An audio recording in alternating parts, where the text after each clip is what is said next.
오늘 본문은 권력과 영화의 정점에서 다윗이 어떻게 추락하는지를 보여주는 이야기입니다. 야전사령관 출신이었던 다윗은 이제 주변에서 전쟁을 걸어와도 더 이상 자신이 일선에 나설 필요를 느끼지 못합니다. 요압에게 전쟁을 맡기고 자신은 궁궐에 머무릅니다. 때는 어느 해 봄이었습니다. 암몬이 전쟁을 걸어왔습니다. 여기서 암몬이라는 나라는 지금의 암만을 가리킵니다. 당시 암몬의 수도는 랍바였습니다. 지금도 고대 도시 랍바는 웅장한 성벽으로 둘러싸여 있습니다. 이 암몬과는 10장에서 한 번 큰 전쟁을 치루었던 적이 있습니다. 근데 또다시 이스라엘에게 도발을 걸어온 것입니다. 다윗은 군사령관 요압과 그의 희하의 정예군들을 파견했습니다. 그러나 다윗 자신은 출전하지 않고 뒤에 남았습니다. 이미 그는 왕으로서의 입지를 어느 정도 굳혔기 때문에 굳이 출정할 필요를 느끼지 않았던 것 같습니다.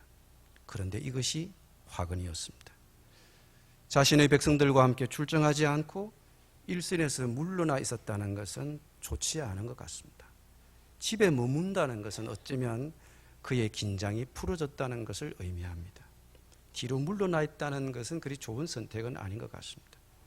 오늘 본문이 이야기하고 있습니다. 온 이스라엘의 군대가 암몬의 수도 랍바를 에워싸고 전쟁에 몰입하고 있던 바로 그 시간에 왕궁에 홀로 남은 다윗은 저녁이 가까워지자 침상에서 일어났습니다. 아마도 낮잠을 잤던 것으로 보입니다. 그리고 왕궁 옥상을 거닐다가 우연히 한 여인이 목욕하는 장면을 훔쳐보게 되었습니다. 훔쳐본 여인은 대단히 아름다웠습니다. 다윗은 즉시로 그 여인이 누구인지 알아보게 했습니다. 여인은 햇사람 우리아의 아내 바세바였습니다. 그 여인의 남편은 지금 전쟁에 출전 중이었습니다. 여기까지는 괜찮습니다. 어쩌겠습니까? 우연히 본 걸 가지고. 가프리 로빈슨과 스티븐 윈워드가 지은 그리스도인이 걸어야 할 길에 나온 이야기 중에 그리스도인이 유혹에 대처하는 방법에 대한 얘기가 나옵니다. 옛날에 어떤 아랍인이 낙타를 몰고 사막을 지나가다가 천막을 치고 추운 밤을 노숙하게 되었습니다. 그런데 밤중에 깨어보니까 낙타의 코가 천막 밑으로 살며시 들어와 있었습니다. 밀어내려고 하다가 그 정도쯤은 하고 신경 쓸 필요가 없다고 생각하고 그냥 잠이 들었습니다. 얼마쯤 있다가 다시 깨어나 보니까 이제는 낙타의 머리와 털투성이의 목 부분까지도 천막 속으로 밀려 들어와 있었습니다. 아랍인은 이 아랍 상인은 쏟아지는 잠을 참고 낙타를 꾸짖었습니다. 그랬더니 낙타가 이렇게 말했습니다. 주인날이 정말 하루를 내시는 게 맞습니까? 밖은 너무 춥습니다. 이제는 더 이상은 들어가지 않겠습니다. 주인은 다시 잠에 빠졌습니다. 세 번째 잠을 깨어 일어나 보니까 이제는 낙타의 앞다리도 들어와 있고 덩허리까지도 천막으로 들어와 있었습니다. 일이 이쯤 되니까 이제 주인은 아랍인은 당장에 낙타를 쫓아낼 기세를 취했습니다. 그랬더니 낙타가 이렇게 말했습니다. 이제는 정말 한 발자국도 들여놓지를 않겠다. 그래도 저와 둘이 천막에 함께 있는 게 따뜻하지 않으냐. 이렇게 했습니다. 이 아랍인은 마음속으로는 좀 염려가 되긴 했지만 쏟아지는 잠을 어쩔 수 없어서 다시 잠들고 말았습니다. 얼마 안 가서 주인은 비명소리와 더불어 잠에서 깨어났습니다. 낙타가 어느새 들어와서 자기 가슴을 짓누르고 있었기 때문에. 여러분, 이 낙타처럼 죄도 우리 속에 곧장 뛰어들어오지는 않습니다. 만일 그렇다면 우리가 그때그때 잘 물리칠 수 있겠죠. 죄는 조금씩 들어옵니다. 아랍인은 낙타가 자기 천막을 차지해버리기를 원하지 않았습니다. 낙타는 그런데 그렇게 하고 말았습니다. 결정적인 아랍인의 잘못은 무엇입니까? 낙타를 바로 그 즉시 몰아내지 못했다는 것입니다. 죄는 네 가지 단계로 유혹을 한다고 그럽니다. 먼저 악한 생각이 마음에 들어옵니다.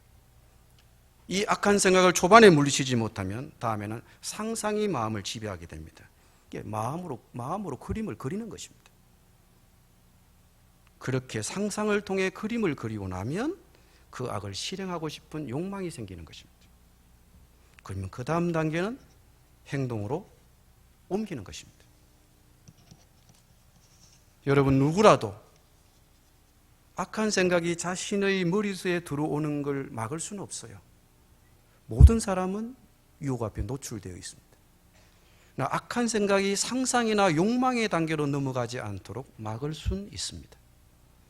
새가 머리 위로 날아가는 건 어쩔 수 없지만 머리 위에 둥지를 짓는 일은 막을 수 있습니다. 그런데 다윗은 한순간에 정욕을 이기지 못하고 치명적인 범죄를 저질렀습니다. 말 그대로 간통을 한 거죠. 사람을 보내어 그녀를 데려왔고 잠자리를 같이 했고 그녀를 버렸습니다. 집으로 돌려보낸 것입니다. 그런데 이 사건은 하룻밤의 불륜으로 끝나지 않았습니다. 그 실마리를 성경은 떨어뜨려 놓고 있습니다. 4절에 보면 다윗이 전령을 보내어 그 여자를 자기에게로 데려오게 하고 그 여자가 부정함을 깨끗하게 하였으므로 더불어 동침함이 시기적으로 맨스가 아니었던 것입니다. 이 여자로부터 연락이 왔습니다. 제가 임신했어요. 그냥 하룻밤의 잠자리로 끝나지 않았습니다. 그 다음은 후속 조처를 요구하는 사안이 벌어졌습니다. 여러분, 그러면 다윗은 어떻게 해야 합니까? 자신의 간통을 시인하고 정면 돌파를 해야 합니까? 아니면 덮어야 합니까? 다윗은 자신의 범죄를 덮기로 생각했습니다. 그래서 머리를 쓰기 시작합니다. 다윗은 전쟁터에 나가서 지금 치열하게 싸우고 있는 이 여자의 남편 우리아를 갑자기 불러들입니다. 영문도 모르고 급히 달려온 부하에게 갑자기 휴가 명령을 내립니다. 7절, 8절입니다. 우리아가 다윗에게 이르매 다윗이 요압의 안부와 군사의 안부와 싸움이 어떠했는지를 묻고 그가 또 우리아에게 이르되 내 집으로 내려가서 발을 씻으라 하니 내 집으로 내려가서 발을 씻으라 이 말은 집에가 자라는 말입니다. 그냥 아내와 좋은 밤을 보내라는 것입니다. 그러면 우리아로서는 자기가 자기 아내에게 임신을 한 것처럼 되잖아요. 실은 다윗이 임신하게 했지만 우리아가 임신한 것처럼 되어버리잖아요.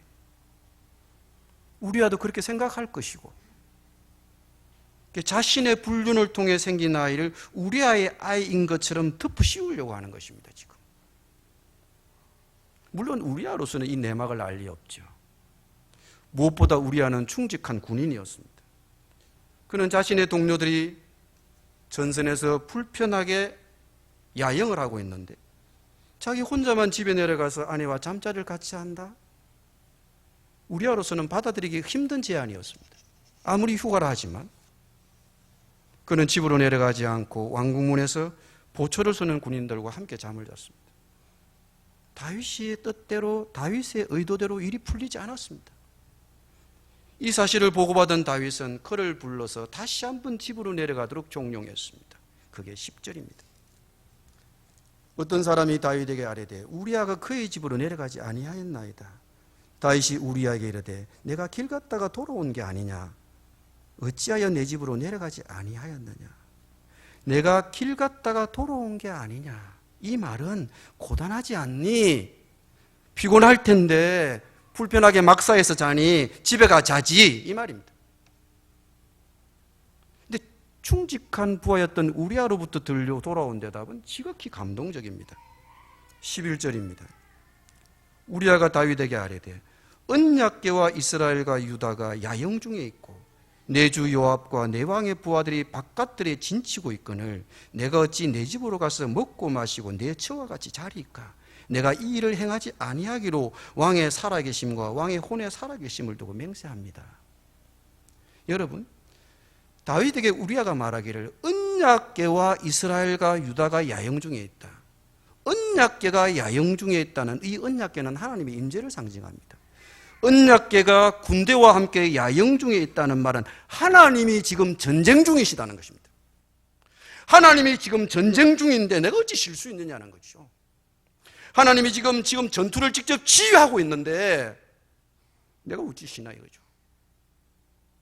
그뿐 아니고 지금 자기의 동료들도 모두 위험한 전쟁터에서 지금 있는데 자기 혼자 어찌 휴가를 즐길 수 있느냐. 우리아의 확고부동한 의지를 확인한 다윗은 그 다음날 우리아를 기대시켜 줄 것을 약속하고 하루만 더 궁궐에 머물라고 그랬습니다.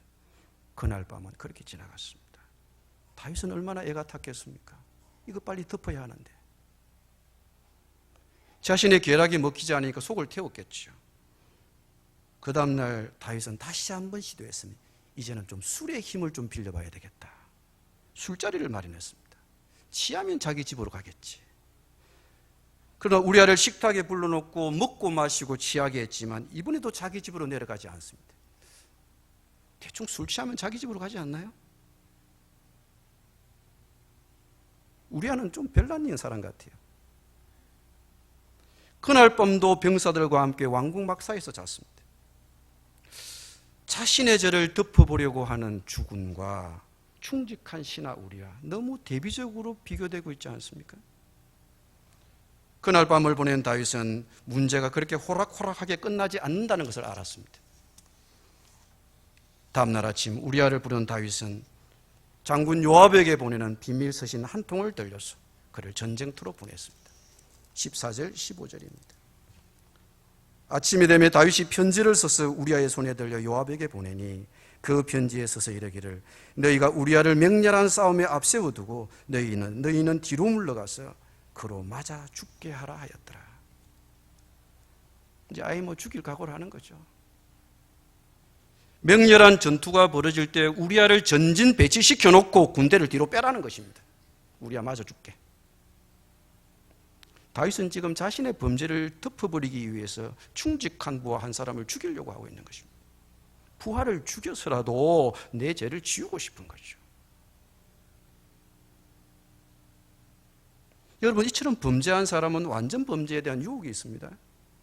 자신의 범행을 덮기 위해서, 증거를 남기지 않기 위해서 완전 범죄를 하려고 하는 거죠. 얼마 전에 어떤 기사를 보고 조금 웃은 적이 있습니다. 우리나라 이야기입니다.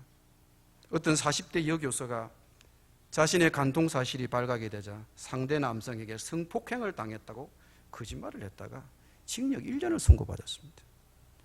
직장 동료와 내연 관계에 있던 이 여교사가 남편에게 간통 사실을 들키자 이를 숨기기 위해서 직장 동료 남성에게 성폭행을 당했다 하고 경찰에 허위 신고를 한 것입니다. 어떻게든 그 순간을 모면해 보고 싶어가지고.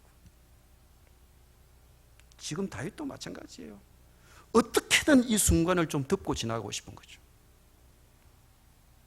그래서 우리아를 지금 죽이려고 하고 있는 것입니다. 한 사람을 죽여서 충직한 신하지만 한 사람을 죽여서 자신의 죄를 덮을 수만 있다면, 물론 우리아의 죽음을 우발적인 것처럼 가정하려고 하지만 이건 살인이잖아요. 다윗의 비밀 서신을 받아본 요압 장군은 사태의 본질을 눈치챘을 것입니다. 그러나 그는 자신의 주군이었던 다윗에게 이유를 묻지 않았습니다. 터무니없는 명령이지만 묵묵하게 수행했습니다. 관료적인 상명하복의 체계에서 그가 할 수 있는 일은 아무것도 없었을지 모릅니다. 시키면 시키는 대로 해야죠. 안 그러면 잘리는데. 그는 양심의 고통보다도 임금의 명령을 순종하는 편을 택합니다. 여러분, 뒤이어 전개되는 이야기를 보면 알겠지만 그는 어느 누구보다도 권력의 속성을 잘 알고 있는 인물입니다. 그리고 임금도 이용할 줄 아는 교활한 인물입니다. 나중에 다윗은 이 우리아를 자신의 손으로 정리하지 못합니다. 그러면서 그는 유언을 남기기를, 아들 솔로몬에게 남기기를, 자기가 너가 처리해야 될 그 살생부 명단에 이 요압을 포함시켜서 솔로몬에게 유언으로 남깁니다. 그의 백발이 평안히 서울에 내려가지 못하게 해라. 결국 우리아는 치열한 전선에 배치되어 전사하였습니다. 요압은 우리아를 의도적으로 위험한 지구로 내몰아 죽였습니다. 살인이죠. 다음날 아침 사령관 요압은 편지를 써서 전령의 편으로 보냈습니다. 다윗에게. 그리고 다윗 왕이 진노할 경우를 대비해서 변명할 말도 일러주었습니다. 임금님이 분명히 작전 오류를 지적할 거다. 그러면 이러이러하게 말씀을 드리도록 해라.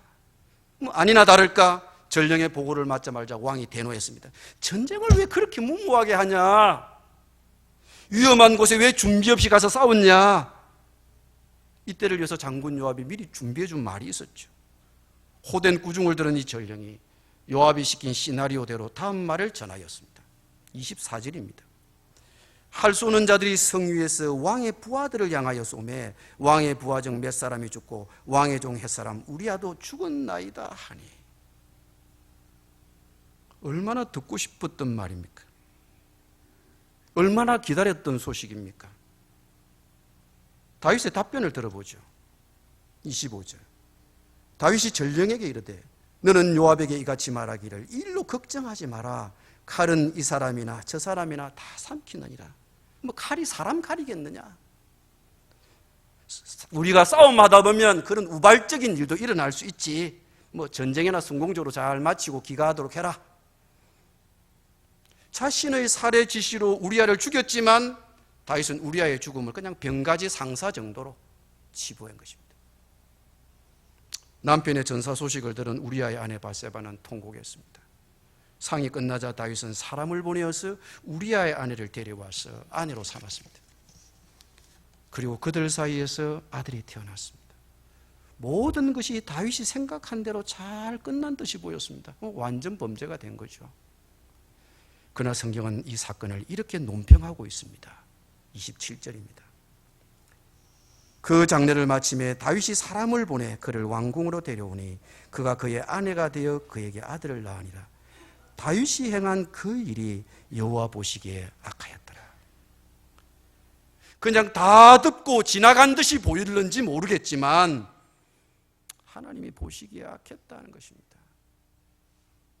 우리가 간과할 수 없는 사실은 이것이죠. 오늘 이야기는 우리를 혼란스럽게 합니다. 오늘 본문에 우리가 보는 다윗은 우리가 흔히 보아왔던 그 다윗이 아닙니다. 다윗이 이렇게 못돼 먹은 인간이 아니에요. 영원한 왕조를 약속받았고 시편을 지은 감동적인 기도의 저자였고 성실했고 하나님이 어쩔까 겁이 나서 사울의 몸에 절호의 기회가 주어져서도 사울의 몸에 손대는 일도 주저했던 인물이었습니다. 하나님이 죽여야지 나는 죽이지 못한다고 그랬던 인물입니다. 하나님의 마음에 합한 인물이었습니다. 그런 그가 한순간에 지성이 마비되고 양심이 마비되고 망가져버렸습니다. 권력을 써서 자기의 욕정을 채우고 충직한 부하를 살해하고 그 부하의 아내를 자신의 아내로 삼았습니다. 미국 시카고의 윌로우 크릭 커뮤니티 교회의 빌 하이벨스 목사님의 저서 중에 이런 책이 있습니다. 아무도 보는 이 없을 때 당신은 누구인가? 여러분 책 제목만 들어도 마음에 찔리는 일이 없으세요? 우리는 타인의 눈을 의식하면 고상하고 훌륭한 모습을 보여주기에 노력합니다. 타인의 눈을 의식할 필요가 없을 때는 우리의 성품이 가감없이 노출되어 버립니다. 그래서 우리는 익명의 공간을 좋아합니다. 최근에 인도네시아를 저희 기관에 회의가 있어서 한 열흘간 다녀왔습니다. 저희 직장 동료들이 그러더라고요. 저를 보고 후배가 목사님 예전에 볼 때는 상당히 점잖으신 분 같았는데 여행을 나오시니 상당히 활달해 보이시네요 이래요. 이 사람이 여행을 나가면 일탈이 되나 봐요. 여러분 그런 경험 없으세요? 여러분 그런데 거기에다 다윗이 권력까지 지면 어떻게 되겠습니까? 우리가 다윗의 이야기를 들으면 치를 떨지 모르지만 그 이야기 속에서 내 모습을 발견합니다. 우리 모두가 죄인입니다. 물론 우리의 죄가 구체적으로 다윗의 죄와 일치하지 않을지는 모릅니다. 그러나 우리가 일상적으로 범하는 죄는 크게 다를 바가 없다.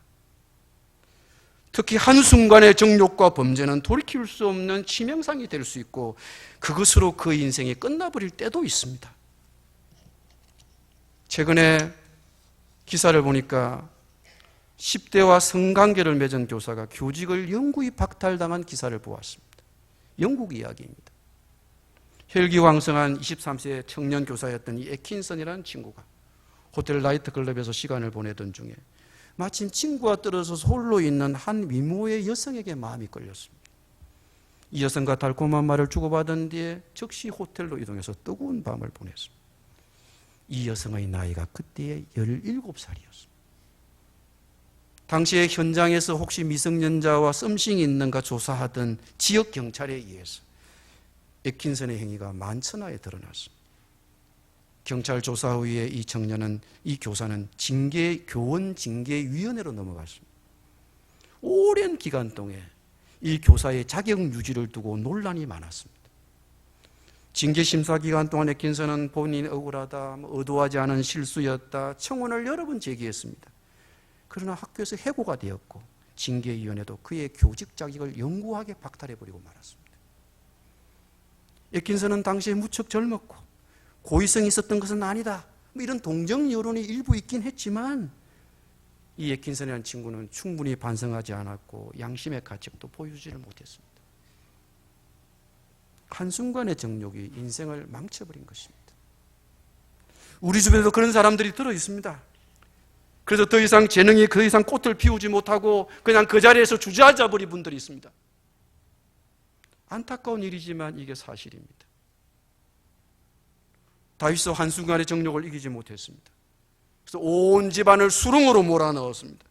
이 사건 이후로 다윗의 집안에는 칼부림이 그치지 않았습니다. 아들들이 서로 죽이고 아버지를 향해서 아들이 칼을 들고 서로 싸우고 죽이는 집안이 되어버리고 말았습니다.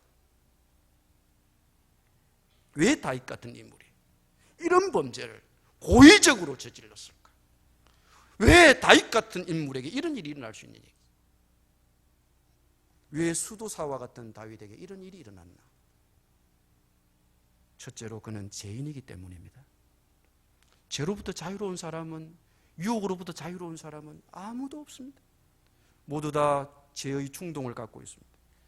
우리에게는 선을 행하려고 하는 의지보다도 하나님께 불순종하려고 하는 의지가 훨씬 더 강합니다. 항상 죄는 우리를 끌어당깁니다. 어느 누구라도 동일한 문제를 갖고 있습니다. 둘째로 다윗은 너무 큰 성공을 거두었기 때문에 해이해진 것 같습니다. 옛날 같으면 전쟁에 나와 부하들과 함께 야전에서 뒹굴어야 되는 시간입니다. 그런 그가 긴장이 풀어졌습니다. 긴장이 풀리자 도덕적인 일탈도 함께 찾아왔습니다. 여러분, 바쁘고 정신이 없을 때는 그나마 나아요. 바쁘니까. 시간이 없잖아요. 그러나 평안하면 훨씬 더 위험하고 한가할 때 조심해야 합니다. 그때 죄는 더 가까이 있습니다. 장사가 따로 없습니다. 셋째로 그는 하나님과의 관계가 느슨해진 것 같습니다. 아마 일국의 왕이 되고 보니까, 이 통일 왕국을 건설해 놓고 보니까 아마 더 바빴겠죠. 정무가, 공무가 바빴겠죠. 그러나 말씀과 기도로 하나님 앞에 자기를 쳐서 복종시키지 않으면 유혹의 힘이 더 커질 수밖에 없습니다. 어제 저희 바울 구역의 리더들을 모아놓고 이렇게 같이 미팅을 가져보니까 어쨌든 한 달 동안 성경을 잘 읽었으면 하는데, 매일 성경을 잘 사용했으면 하는데, 보통 보면 반타작 하거나 열타작 하고 말아요. 우리가 참 성경 안 읽어요. 그래갖고 어떻게 싸워내겠습니까? 이 대적들하고. 우리가 뭐 갖고 싸우겠어요? 다윗도 이런 판인데. 우리가 다윗쯤 됩니까?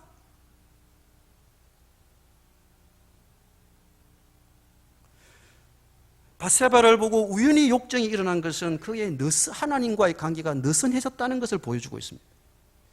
다윗에게 여자가 모자랐습니까? 그의 주변에는 여인이 넘쳤습니다. 아내가 6이었고요. 궁녀들도 많았습니다. 다 미모가 있지 않았겠습니까? 근데 우연히 벗은 여인 한 번 봤다고 해서 그냥 확 넘어갑니까? 그만큼 그의 경건 생활이 느슨해졌다는 반증인 것입니다. 여러분, 우리가 하나님과 관계가 친밀하지 않으면 유혹이 이길 수 없어요. 뭐 갖고 이기겠어요? 우리가 다윗쯤 됩니까? 다윗은 아름다운 과거를 가진 인물입니다. 아둘람 굴에서의 그의 경건은 수도사 같은 모습을 보여줍니다. 그러나 그의 아름다운 과거도 바세바 앞에서는 맥을 추지를 못했어요. 내가 과거에 얼마나 신앙생활을 잘했느냐, 그것이 지금 이때의 순간의 유혹을 이기지 못해요. 제 가까운 분 중에 은퇴하신 장로님이 계시는데 그분이 늘 이야기만 하면 6.25 사변부터 얘기합니다. 1.4 후퇴부터 이야기해가지고. 여러분, 과거가 현재를 이기지 못해요. 과거의 신앙이 나를 지켜주지 못해요. 신앙은 현재입니다. 지금 현재 하나님과의 관계가 친밀해야 하는 거예요. 우리는 늘 유혹 앞에 노출되어 있습니다. 우리의 주변 상황도 크게 바뀌어가고 있습니다. 간통죄가 62년 만에 폐지되었습니다. 우리 지금 동성애 반대하는 것 지금 하고 서명받고 있잖아요. 상황이 이만큼 바뀌어가고 있어요. 우리가 붙들 수가 없어요. 이제는 결혼한 사람들의 혼외 정사를 도덕적인 영역에만 맡기지 않고 국가가 간통죄로 처벌해 오던 그런 형법 조항은 위헌이다. 그래서 헌법재판소에서 판결이 났지 않습니까? 혼인 유지는 개인의 자유에 맡겨야지 행법으로 다스릴 일이 아니라는 것입니다. 바람 피우는 것이 훨씬 자유로워졌습니다. 지금 법원에 계류되어 있던 모든 사건들이 다 개인에게 돌아갔습니다. 무죄로 말이죠. 그러면 우리 그리스도인은 이 문제로부터 자유로울까요? 우리는 우리와는 전혀 관계없는 이야기입니까? 내면 세계의 질서와 영적 성장이라는 책을 지은 분이 계십니다. 젊은 크리스찬들이라면 한 번쯤 읽어보암직한 책입니다. 이 책을 쓴 고든 맥도날드 목사도 한순간의 실수로 이런 비슷한 경험을 한 적이 있습니다. 그는 자신의 범죄를 회중 앞에 고백하고 교회의 모든 직책을 내려놓았습니다. 하나님과 평소에 친밀한 교제를 나누는 사람도 예외는 아니다. 장사 없다. 우리가 이런 분들을 보고 놀라지만 그것이 내 모습이기도 하다. 우리가 실제로 그렇게 하든 상상으로 그렇게 하든 우리는 이런 이야기에서 나의 모습을 보는 것입니다. 우리 역시 죄인들이다. 우리의 죄가 구체적으로 다윗의 죄와 똑같지 않을 수는 있습니다.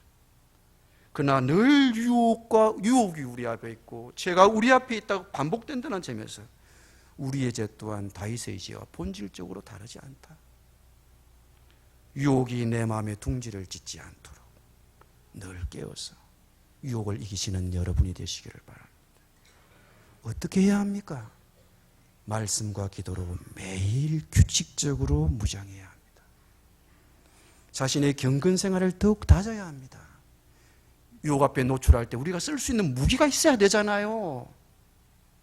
그래야 자신을 지키고 가정을 지키시기를 바랍니다. 기도하겠습니다.